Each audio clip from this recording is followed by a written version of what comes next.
Gather round, dads, it's time for a tale. Hand me a book and a warm pint of ale. Let's discuss writing and the literary gods with Dan Roberts on the Dad Lit Pod. Welcome to the Dad Lit Pod for people who remember when the Colts were in Baltimore and the Ravens were the Cleveland Browns. Tonight I'm joined by BK Gibson, which is a pseudonym for Ben and Karen Gibson. They are a married co-writing couple, parents to 3 children. Both have science degrees and extensive experience in technical writing. They've also lifelong genre readers. Under the personal publishing label of Cold Light Press, Ben has published multiple highly reviewed RPG modules and writes over 100 adventure and system reviews every year on his popular RPG focused blog, Cold Light Press, up Cold Light RPG Press.weebly.com. There, he also hosts an annual adventure writing contest. I am, as always, your host, Dan Roberts. Ben, thank you for coming on the Dadlit Pod. Thanks for having me. So, you write with your wife, which is very interesting to me because when my wife edits my stuff, I feel like she blanks out the edge of the voice of my writing. So I'm always very hesitant to have her um, provide anything but side notes. Does that make sense? That makes sense. So is it just that you and your wife trade off? How does one write with their spouse, and what's that look like? Well, I think it looks like a lot of co-writing setups actually, because I mean, some people just cannot stand writing with other people in general. Some people, Hmm.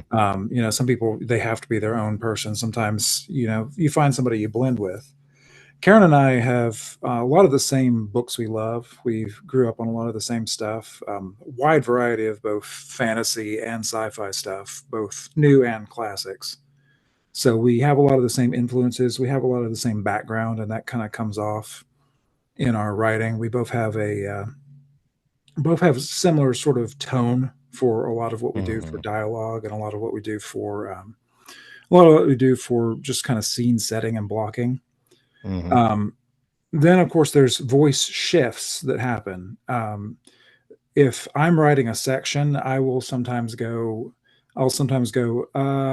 there needs to be some emotional development here, and Hmm. I will hold it off, and we'll talk about it, and she'll write some stuff in, and she'll send me bracketed stuff, literally that says insert action scene here. Because once the action comes in, it's going to be a lot more. The voice is going to get a lot more staccato. It's going to be small, short sentences. It's going to have a different impact. So that's been how we've done it. We've written well. So we started with 2 novels that will never see the light of day. Hmm. Wisely, we have right now we have 6 manuscripts that I would call publication ready. I would say they've, at least to the copy edit point, they haven't been formatted or anything. We're right now kind of talking with some small publishers that are interested, and then if we do our own self-publishing, the plan is to have multiple completed series before we do that. Yeah. Because if you're doing your own self-publishing, patience is actually rewarded. It's good to have several books that can be rapid fire release that has a lot of favor with the Amazon algorithm. So if we're going to be Hmm. doing self-publishing, that's a big initial investment. You have to invest for covers, you have to invest for map art, you have to do a lot of formatting front end, and all that's cheaper if you're doing it en masse. So the plan is to kind of release series. One thing is we're doing fantasy, which is huge audience, but it's also a huge number of books. It's probably the hardest, Yes. massive hunger for it, but it's also one of the hardest to get noticed in just because of the sheer glut of fantasy in the market. They also tend to be incredibly long, I find. They tend to Often, be much longer than, for example, thriller or other genre pieces. I find that fantasy tends to be on the longer side. Would you say that that's your experience or that you guys have found with doing your own fantasy work? that's often true. That's actually not how we typically write. We usually like to get out the door with 100 to 110K words, which is long for a thriller, but that's short for a fantasy. Yeah. So that's usually where we're pegging at most of our books. We have one series percolating, and we have the first two books written, but those are extra long. Those are 140. Hmm. And so those, we wrote the first two, and we were just kind of looking at the logistics of it and going, this isn't the right one to start with. Well, tell us about your series or what sort of period do you like to write in? Are you medieval fantasy authors? Are you doing sort of a steampunk fantasy? I know that the genre has expanded considerably in recent years. It has, and that's kind of that's kind of a hard thing because the genre expanded, but then romantasy is really all that, it's 95% of what you'll see on your suggested on Amazon. Yeah, Uh, I heard Sarah J. Maas coming out with either one new book or multiple new books, Yeah, according to my wife. She told me with delight last night. yeah. I mean, that's great for those who love it, but man, it's not either of us actually. Yeah. Neither of us have a desire to write romance. I mean, we don't mind relationships in the novel, but that's not kind of the main focus. Hmm. So I'll tell you the one we're starting with, the one we're kind of shopping now, working with a small publisher, although I'm not going to say anything yet because he's not, they haven't pulled the trigger yet. Hmm. But that's actually the first book in the series is called Shepherd. And it's set actually, it's a fantasy Greece. So it's set in city states. Oh, nice. The monsters are centaurs and minotaurs and cyclops. It's the magic system is a bit more elemental than a lot of things. I don't like Hmm. the hard magic. Neither of us are really into the Sandersonian. Magic A does magic A kind of stuff. We like a little more mystery in that. Hmm. But a lot of the reason for the Greek is, for one thing, I've always loved history. I get really excited about history stuff. So when we talked, we were talking it through, we were workshopping. I was like, this sounds like a Greek city state kind of situation, and that helped a lot of it. So what you're always wanting when you're marketing is to do something that is both familiar yet different. Something that'll Hmm. differentiate, but that also has something for you to hook into. I say that Yeah. because we also have something that was written that's not steampunk, but if you're not careful, people might think it would be because there are airships in it. But we were Hmm. talking, the Shepherd's the right one to do it because everybody knows Greece. Even if they don't know Greece, they know Wrath of the Titans. They know all Greek the mythology. right, the classic Yeah. myths. So it's something that you read and it has a little hook to you. It's something that's part of the civilizational lineage, at least. So you can jump Yes. on it, even though we haven't written anything with orcs or elves. Not that I have anything against orcs. Well, I was gonna say I have a little something against elves, but mostly I don't have anything against that kind of stuff. But it just hasn't been something we've been Hmm. interested in writing. But Well, I'm really excited about Shepherd. It's a fun book, and we just finished outlining the second one in the series. Like I said, we'll drop that as a trilogy if it's self published. yeah. What age group are you aiming for? We're aiming for adult, Oh, typically. okay. Although we write decent stuff that I definitely would not be. Um, Put it this way: our oldest is 13, and I would not mind her reading it. Oh, okay. Some of the violence would be probably a little bit violent for her, Yes. but it would not be. There's nothing that's would be hugely objectionable. Hmm. So it's definitely something I wouldn't be mind having that, but the focus is adult. It's got adult themes. It's got serious stuff. It requires a certain amount of maturity level because two of the three main POV characters are going to be slaves at the start of it, Yeah. and we treat it like adults, not like this is the most awful thing in the world, but more like what 50% of humanity has been a slave in Mm, history, and you just deal with your circumstances as you do.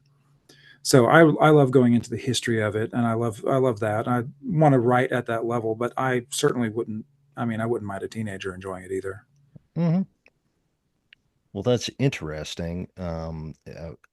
As I'm sure if you've heard, Alex Marriott, frequent guest and my best friend, writes his detective novels based in Greece. And so Greece comes up almost constantly in conversation, and he's gotten me very into Greek food as of late.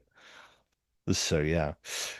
So, tell me about your RPG review and what goes into that. So you're both writing campaigns, RPG campaigns, and reviewing other people's campaigns?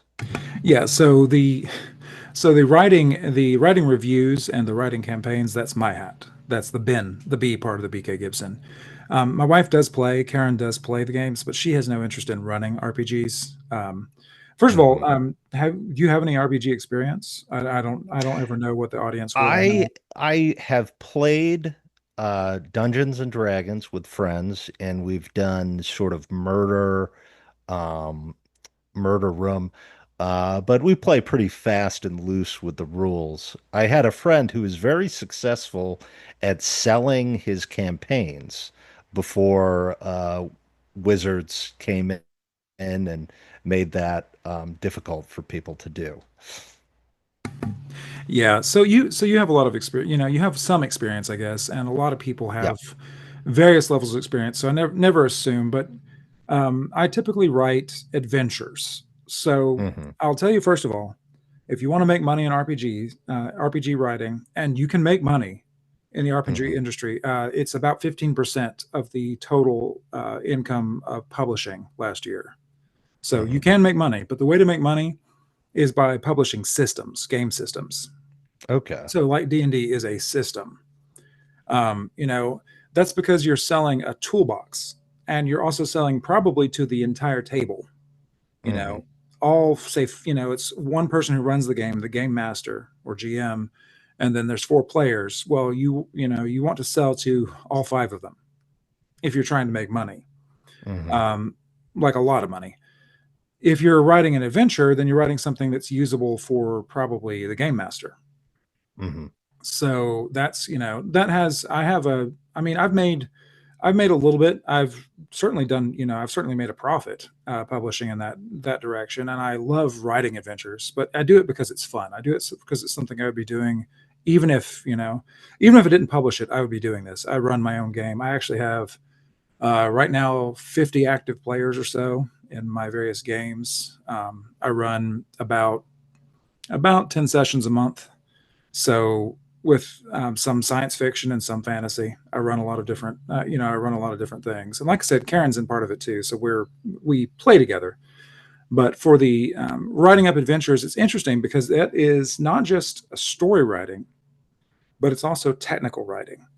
Hmm. It's You're writing something that isn't really the completed story. You're writing a setup for somebody and his five slightly drunk friends making a story out of it. You make the idea, you have the setup, you have an idea, you have a scenario, but then the actual story is what happens when you get six guys eating Doritos around the table experiencing it. And that the Hmm. story is what has happened.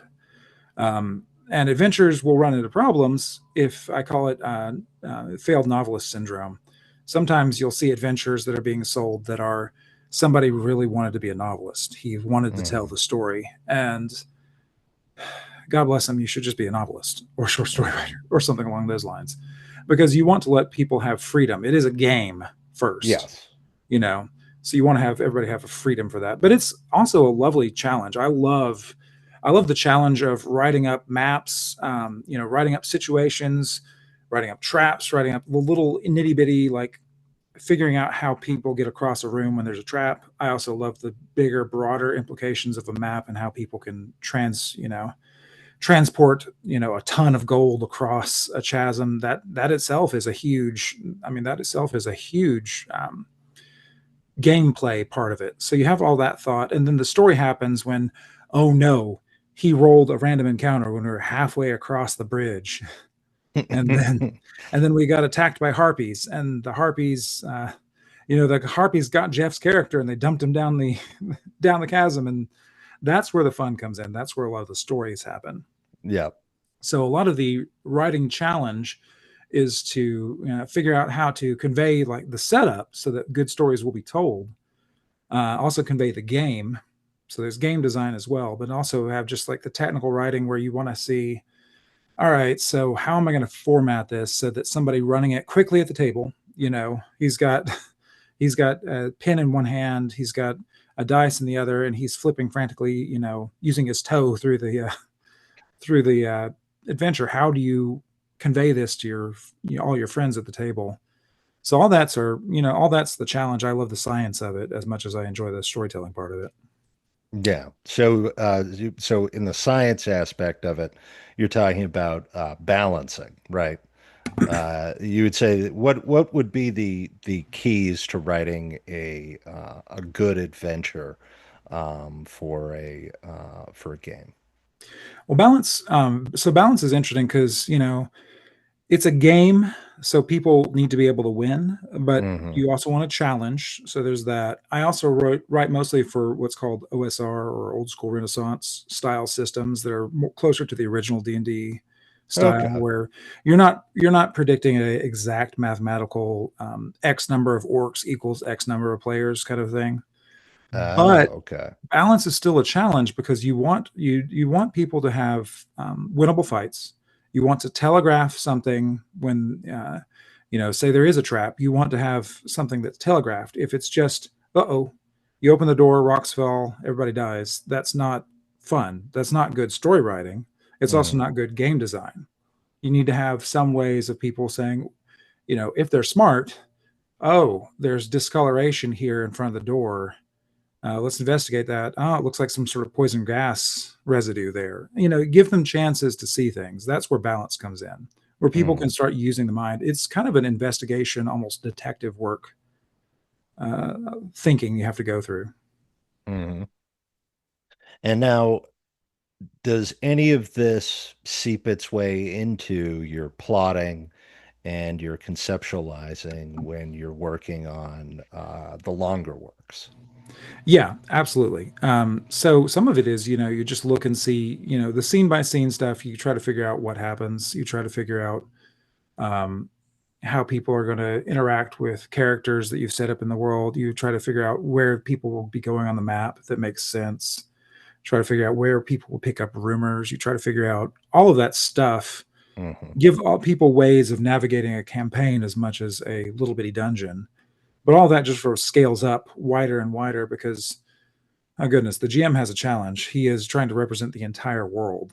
He's trying to, Yeah. extemporaneously come up at the moment, figure out if somebody says, "Is there a bird here?" He has to figure that out because he is the world. So the adventure, if it can support him in that, if it can kind of give him an idea without overloading him with information either, that's kind of where you want to aim at. And that's what I look Mhm. for when I do my reviews too. Eh, I don't know if you've listened to it, but I proposed that one of the ways to get um, people, particularly men, more engaged in lit and in reading novels and in reading fiction was to adhere them or to adhere the novels or place them within the context of game universes to sort of what in my case, I use the example of the Warhammer 40K universe because, of course, it's rather expansive. It's been around for what, 30 years now? And they've done it before. And people seem to really get into it and get into writing for it and taking great joy in it. What do you think about that as an idea of crossing into serious sort of adult literary themes using using games or game uh, because ultimately weight in a novel particularly in a fantasy novel, is a game system. Fundamentally, you're establishing a set of rules and then navigating your characters through it. What do you think of that? I think there's some potential there, but it's kind of hard. Hmm. So there's two streams basically you kind of hit on. Warhammer 40K, like you said, that's goodness. There are some people who have made careers out of writing Warhammer 40K novels, Yes. hundreds and hundreds of novels. And some of them, I haven't read any, but I've seen reviews from friends, and it seems like some of Yeah. them Sounds like some of them are actually have some genuine literary quality. And let me take This that is what back. I've heard. This is Yeah, what I've heard. Yes. I've actually read some short stories set in the whole series, and it's good. There was some was drag, but some of it was Hmm. really genuinely good too. Some were interesting stories, interesting science fiction.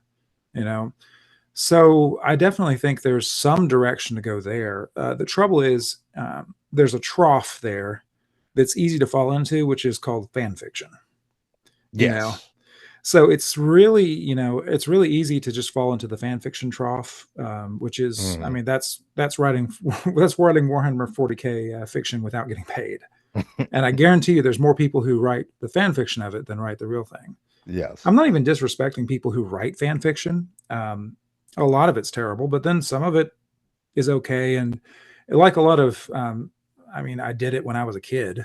I wrote fan fiction for the Homeworld game by Relic.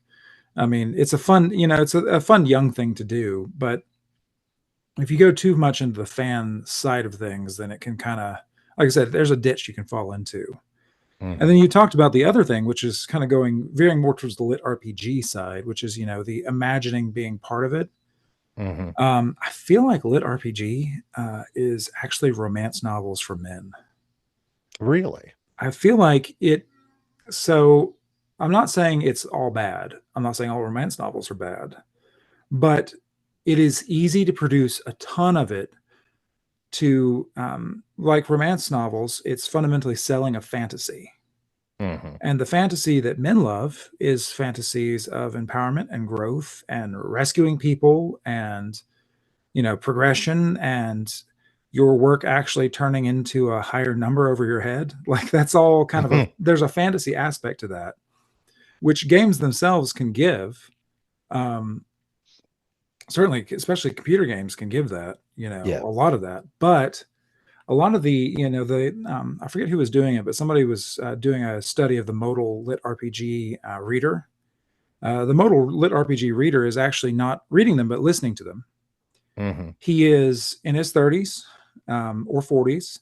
He is a contractor, Hmm. decently paid. He drives around a lot. And he also can have his headphones in when he's doing power washing or he's doing, he's working with the drywall crew or he's under the house working HVAC.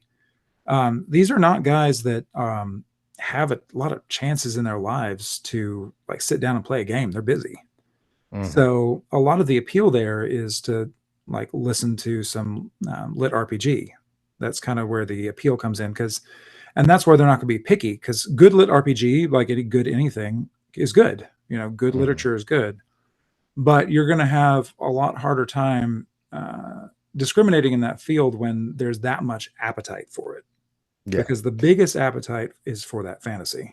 Does that make sense? Well, yeah, yeah. Could you just explain lit RPG? Because I think it's different than, for example, choose your own adventure, right? Choose your own Yes. adventure and lit RPG are two different things.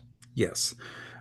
Choose Your Own Adventure is kind of, I love those old books when I was a kid. Mm, That's, you make your choices, you move through the book. It's there. Lit RPG is telling the story of usually it's a person is transported into a game world, although it can hmm. also be games or real life in some other way, maybe maybe it's the old classic like The Last Starfighter where you're you know you're being tested on your goodness for the game to fight in some alien war. Like that's a good old Hmm. classic, but basically there's getting good at the game will be have some sort of real life and progression in the story. Yeah.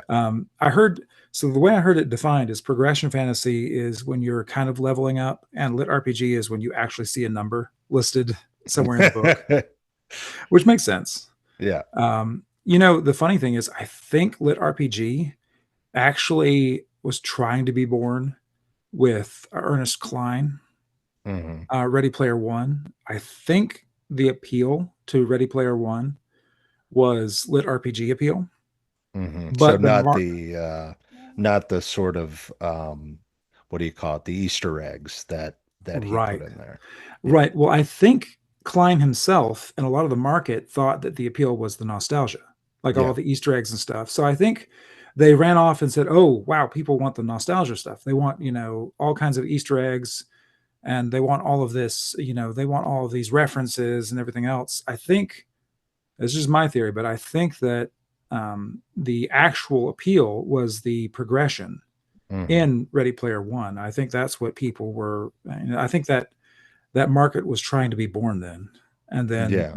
it didn't come until later, till things like Dungeon Crawler Carl and other games like, other books like that, that kind of really exploded it as its own genre. Yeah. Would you say that, for example, The Martian, as it was written and conceived, is similar in that of sort of like a person starting out from the bottom and having to build out their sort of existence and challenges along the way. I think that's part of the appeal. I think actually that's why The Martian was so wildly successful, because Hmm. there's several audiences who really like The Martian. There was also a really good psychological drama of a Hmm. castaway. So there's Yeah. that Robinson Crusoe appeal. And then there was also speaking as an engineer, there was also a really appealing just science nerd part of it too, like good Hmm. classic hard sci-fi, exploring science problems and figuring them out. Yep. So part of the reason why The Martian was so wildly successful is it actually tapped into a bunch of those markets. Hmm. Yeah, that's interesting. Do you think, because I've been reading a lot more sci-fi, because I've been trying to read more contemporary stuff, uh, do you think that sci-fi is diverging and into two directions, sort of the lit RPG realm of sci-fi, the sort of gamified versus the more high concept stuff like I'm trying to think of high concept that I've read. There's the A Sparrow Falls and the one about the end of the world or something like how to uh, win the time war, uh, those sort of things. Do you think that it's going to diverge, or is there going to be a happy medium from what you've experienced? I think there's probably going to be a divergence. I think the divergence has already happened. Hmm. I think you'll see. So actually, a similar genre to lit RPG is mill sci-fi, mill SF. Yeah, It has a slightly different market. It's veterans, but you'll never there's a ton of veterans out there yeah, who want to hear about soldiers working together, teamwork. Basically, they want to see them doing cool stuff in weird situations. Basically, they also don't want to be hated. They don't. They want to know that. They want to have somebody where the yep, protagonists are not spat on. yes, So that's a good thing. And then I think they also are very, very ravenous. They consume a lot. They're yeah, also, I mean, I of all of those genres that I've mentioned, I'm probably, and this is where Karen and I most diverge in our tastes. If you have a sci-fi book with some kind of planet on it with a spaceship in front of it and maybe firing missiles at another spaceship, yeah, you know that cover. I'm gonna have a hard time saying no to that one. Like that's just my kind of my default as well. I love that kind of story. But those are also those are the broad audiences and more high concept, even stuff like Foundation or iRobot, if you want to go for more classic stuff. hmm You're going to see some merging.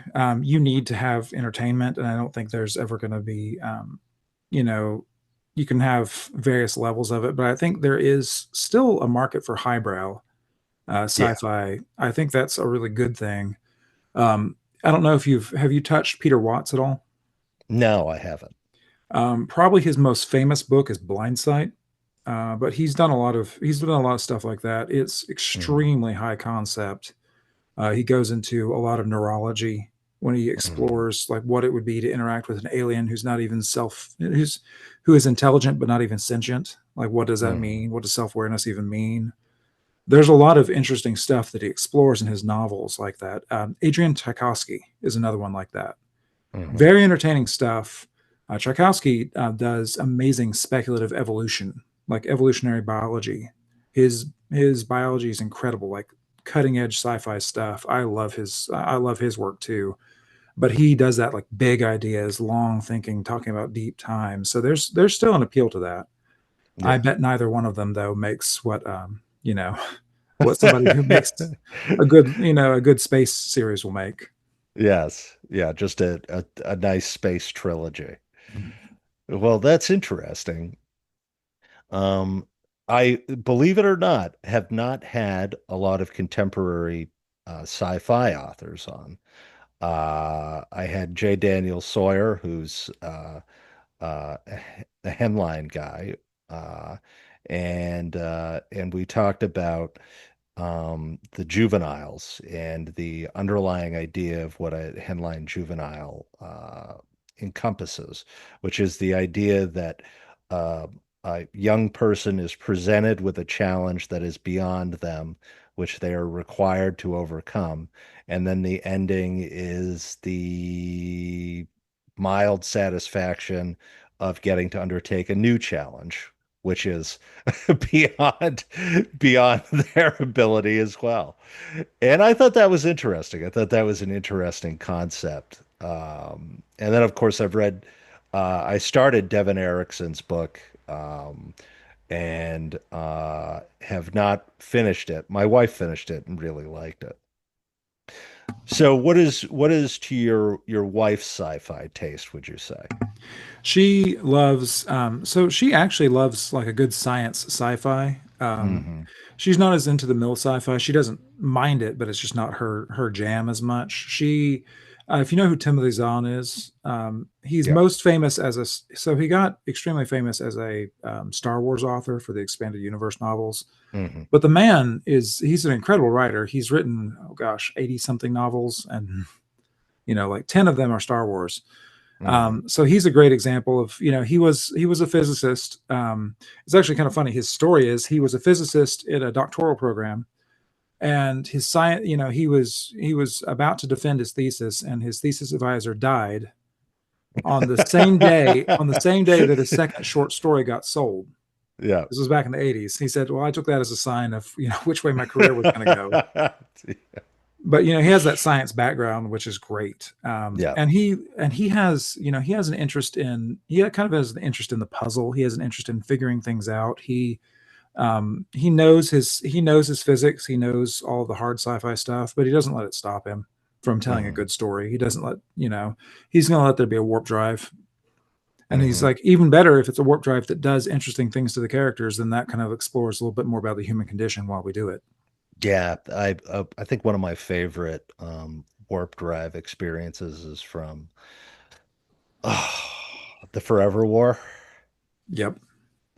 I won't ruin it for the audience, but Forever War is, I think, one of my favorite all-time books, and I wrote about it, and I wrote about um, the way the Forever War captures small catastrophe, the sort of small things that can happen in a conflict that might that are associated with it but are tangential and are often as devastating as the conflict itself. Almost catch 22-esque in a sci-fi sense. And I think that's why it's probably one of my favorites, The Forever War. Well, that's a brilliant book. Yeah, I mean, your audience should go read it. Oh you know. yeah, yeah. No, if you haven't read it, absolutely go read it. Really, really wonderful. I think he wrote it when he was at. I want to say, what's the big writing program at University of Iowa? Oh, I know what you're talking about, but I don't Is it remember the what it was. Iowa's Workshop? The Iowa That Workshop? that would, Anyway, yeah, I'm not sure, but yeah. he was a veteran of the Vietnam War, and he was at the Iowa, I think it's the Iowa Writers Workshop, and that's where he prepared it. And it's a very beautiful book, beautifully written, and really fascinating. And to some extent, military sci-fi, but um, a little different. More like veteran sci-fi, I would say. So, so you read a lot of military sci-fi. Would you say that veterans who are writing sci-fi and looking for sci-fi feel that they're shut out of the high concept stuff, and that's why they've decided to go over in that direction? I don't know if it's high concept stuff or it could just be. Sometimes it depends. Sometimes it is just not really that they're shut out, but they're less. They just are less successful when they do it. Yeah. I'm thinking of Rick Partlow. If you haven't heard of him, he's a incredibly prolific man. Hmm. He is. I think he just released book number 90. The Hmm. man, got out of the military and immediately began writing Mill SF and sci-fi.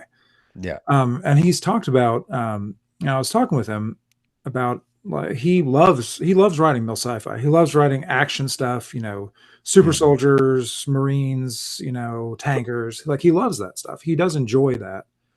But he kind of talked whimsically, just a little wistfully actually, about how he had this one sci-fi. It's more conceptual. It was about I think it was called Seeds of Gaia, where it was about how the Earth settled other systems by just sending out probes loaded with biological material. Hmm. And basically, it was a long time scale. It's like how these isolated colonies kind of grew up, knowing that they were seeded from another planet but never able to touch it. Just that, again, that concept of deep time, kind of all that. He talked about it wistfully. He loved it. He loved writing it. He clearly enjoyed it. But at the Hmm. same time, he said it was one of his least successful books. You know, That'll do it. yeah. So, and he's a workhorse man, but he's also, I mean, the dude needs to make his money. So, Yeah. so that's what he's going to do. He's a successful professional author, and it's not that he hates. It's he loves writing his other stuff too, his action stuff too. But you kind of see the same phenomenon you see with some directors. There's some directors Yeah. in Hollywood that they'll have an incredibly successful string of movies, and that lets them get funding to have their art piece film that they really wanted to do, Yeah. that loses $30 million, despite Hmm. despite somehow having a $20 million budget. Somehow it loses even more. Um, you get that. You get kind of that. That's always going to be kind of an artist versus mass market tension. Hmm. And I mean, I'm sympathetic to both sides of it. I'm sympathetic to the person who wants to make art for art's sake and who wants to make those big explorations, but I'm also sympathetic to the person who says, hey, especially if you're trying to make a professional go at it, you got to make money. So I get it. Yeah. Yeah. No, that's interesting. I think there's a lot of contest there, or there's a lot of conflict, particularly when it comes to wanting to put in that little bit of personal philosophy into a work, and it going on a little longer than it should to keep the action moving. And to that extent,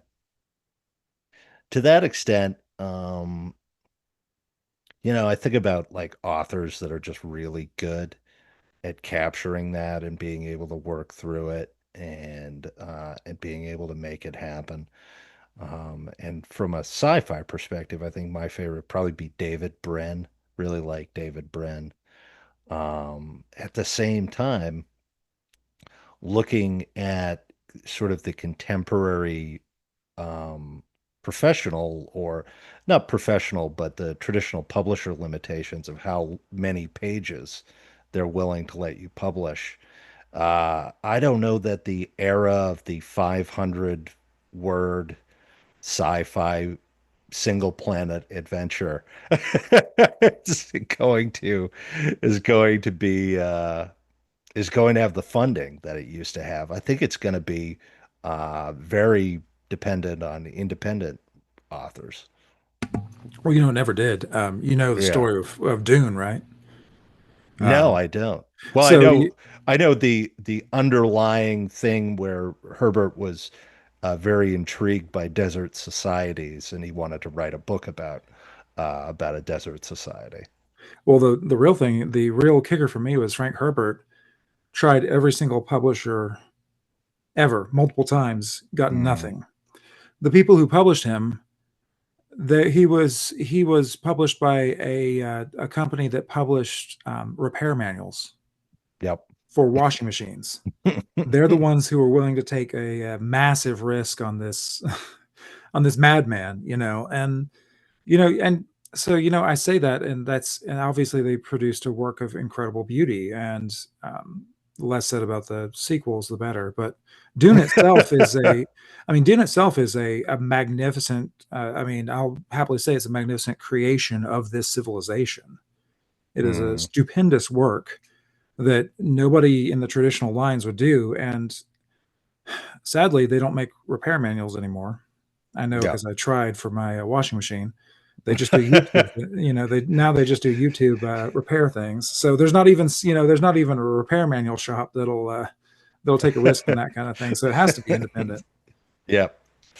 Yeah, I think, man, the wonders of independent publishing and the ability to uh, bring a book to market, uh, basically bootstrapping it like a lot of independent authors, is not only miraculous, but at the same time, I want to say it creates a flood of material into the market. And the one thing that if I could figure it out, a way to just sift through that flood. Does that make sense? To almost have a way to coherently sift through it and to direct people to high quality works. But I haven't seen anyone who's done it. It's really hard to do. So there's a book. Do you know who John C. Wright is? No. I'm going to recommend him as an author. He's great. He's just been a working he was a journalist for a long time. Then he became a working author. He does fantasy and science fiction. He's currently doing space opera. Yeah. But his my very favorite book of his, one of my very favorite books of all time, my wife's too, is a book he wrote called Awake in the Nightland. Hmm. And it was almost written as a sequel to the old William Hope Hodgson Nightland. It has this wonderful story of talk about humanity's far future. Humanity is restricted to a single tower. That's all that's left of planet Earth, and vast dark creatures are surrounding it, and they inch forward by century, getting closer. And humanity knows that it's doomed. Um, so it's a dark, bleak, and beautiful like setting. John C. Hmm. Wright's Awake in the Nightland, though, was a set of five stories set in that setting, all about love and humanity. Hmm. The first one was about love. Kind of the main thing was love between two friends, Hmm. and then it was about a love of a man and his father, then then a mother to her son, and then a love of a man to his beloved pet. Hmm. Just in that very bleak setting, it was a beautiful set of stories about love, and Hmm. there's a lot of depth there. There's a lot of deep theological and philosophical musings. It's a gorgeous book, one of my favorite books ever. It is one of the books that profoundly shaped me, and my wife Karen will attest to it too. Hmm. And John C. Wright will tell you it is his worst seller by far amongst his fans. Yes. It is his lowest seller, even though it has, great setting. It's gorgeous. It's a wonderful book. It has, deep and profound things. It's not what the market wanted. And Yeah. it's not that he's not that he's an unknown author. Hmm. And he's even said, this is an amazing book. I wish more people would read of this. But his fans are like, yeah, yeah, but I want to know, I want something else. I want the space opera, which isn't bad. I mean, his space opera is great too. Like, he's a good writer. Don't get me Hmm. wrong. But just his, in my opinion, his best work is, again, it's tragic because so few people know about it. So few Hmm. people have read it, because it's like I said, it's just a work of beauty. And you know, I think, you talk about the independence. There's that ability to publish and not be seen, which is even more dangerous now with Hmm. Amazon, because you've talked to marketing. You talked to that marketing. I forget her name. She was a Yeah, great Liz interview. Malone. Yeah, Yeah, yeah. Liz. She was a great interview. But she didn't talk about one of the dangers of self-publishing, which is that Amazon pays attention to who you are. Hmm. And if Amazon sees this author, this author name, they've released a book that didn't sell, Hmm. and then they released another book that didn't sell. Yeah, Amazon they'll has bury no it. desire to recommend in its little algorithm or show a book that doesn't sell. Hmm. It wants to make sure to tank it, in fact. So it's even more dangerous in that respect. So there's some real danger for independent publishing stuff without a good marketing plan, without kind of an eye towards that. There's a lot of philosophy of just, all right, put your first book out there, get some feedback, do your next one. That rise and grind kind of mindset, and it's okay if a lot of people don't see your first book. That you'll get more readers if your third book does really well. Well, that's not a guarantee though, with the way algorithms work and the way that just the market works Hmm. and the market's been shaped. So there's some danger there as well. But in the end, you do have to decide, what are you going to do? Are you going to chase the market? Which, if you make that choice, I'm for you. Write something good. Hmm. It still matters. Try to write the best and most beautiful and most true thing that you can write.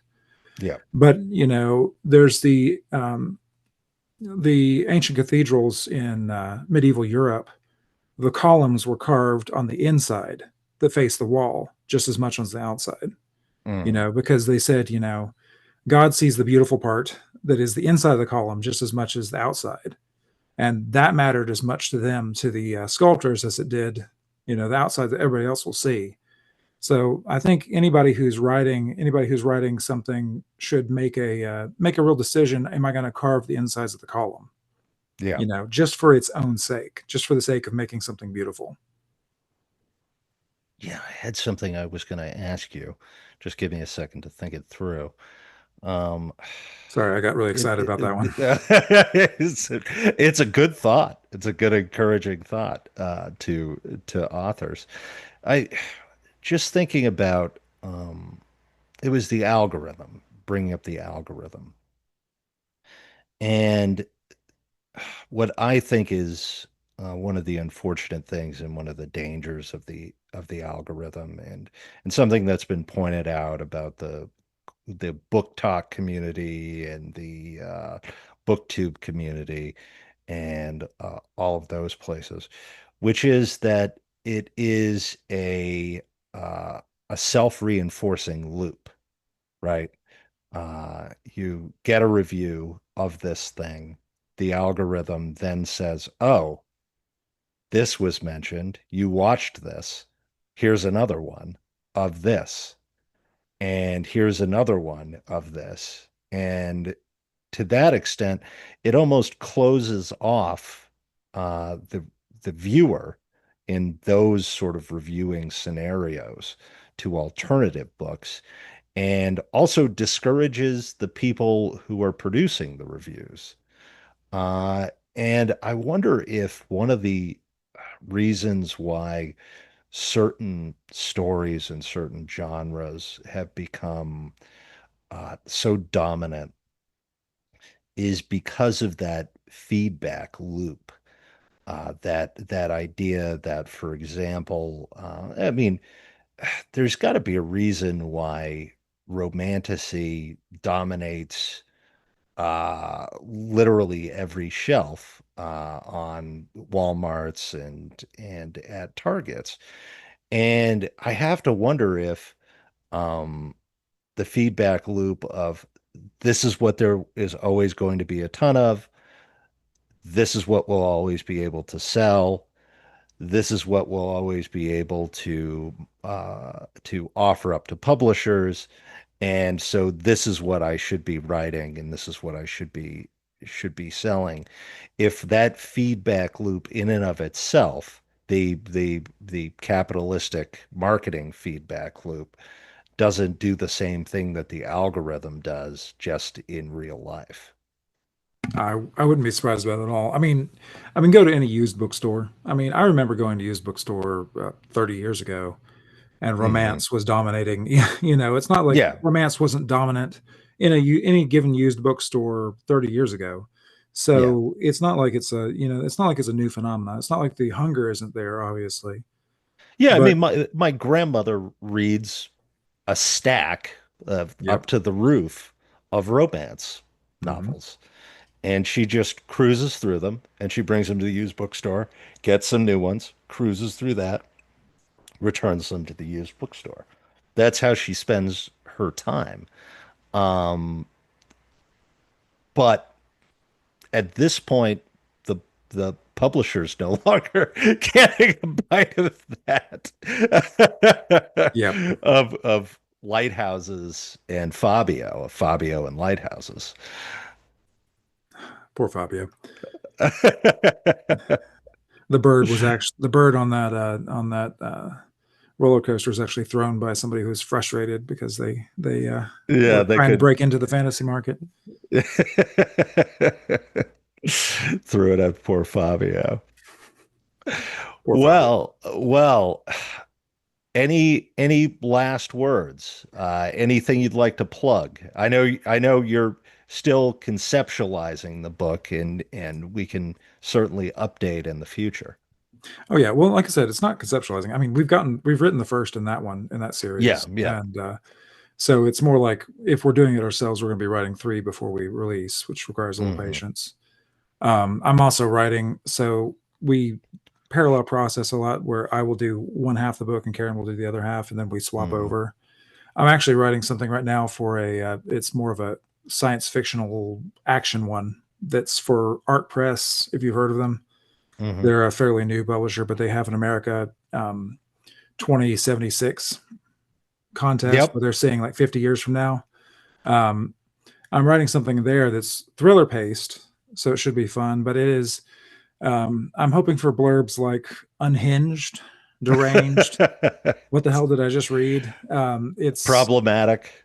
Oh, I'm sure there's that too. Oh man. Yeah, I just finished off a scene that was a very active modern military battle against UFOs and Bigfoots, Yeah. with somebody plucking a Rocky Top on the back of one of the Bradleys. So Yep. it's been a hoot to read. But I will say, if you're probably going to link my blog. Yep. So one kind of nice thing about the RPG publishing is reviews matter more Hmm. than in the lit side, because lit side reviews are a symptom. Yep. They don't lead to sales; they're just a sign of sales, by and large. But in the RPG space, people actually do read reviews, and there's a bunch of bloggers who make a point of making entertaining reviews. So Hmm. there's some entertainment there too, but they look through and actually try to review people's adventures. I benefited that early in my adventure publishing by people who picked up my first adventures and really liked it, and I had quite a lot of sales based on that. People they loved the adventure because they were pointed to it; they could actually see it. Yep. So I write an adventure review, at least one every single week.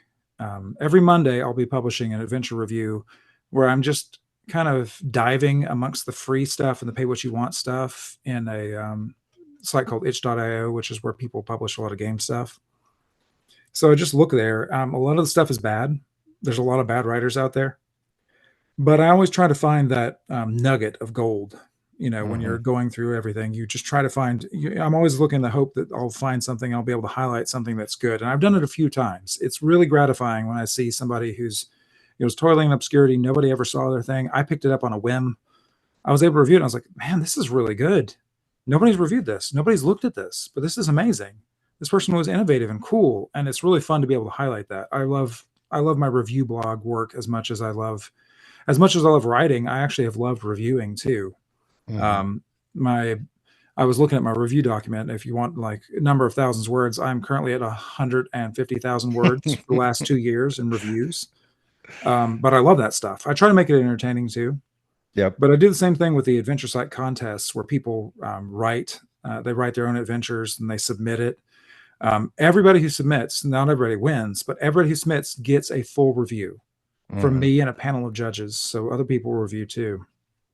And we always make a point to give good feedback because that feedback is life for anybody who's just starting out, anybody who's trying to figure things out, anybody who wants to start writing anything or any kind of endeavor like that. You need to have Oh feedback. yeah, man. It's huge. Just getting someone to read your stuff is next to impossible. It's so impossible.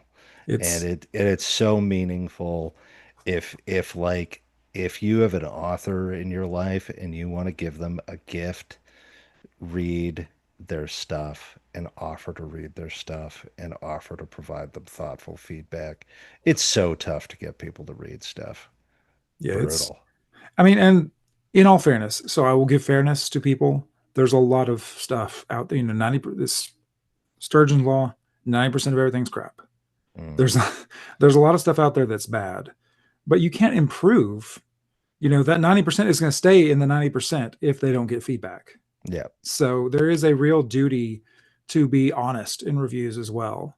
Hmm. But I always try to be in my most okay. So all but two of my reviews, I've always had something that's positive to Yeah. say. And the two reviews that I haven't had anything positive at all, those were both things that I could clearly tell were AI written. And Oh, so okay. Yeah. that at that point I'm just like, well, no, I can't advise. I'm sorry, LLM. I can't advise ChatGPT how to improve its writing style. But any Yeah, human not a lot being, you could do for them. right?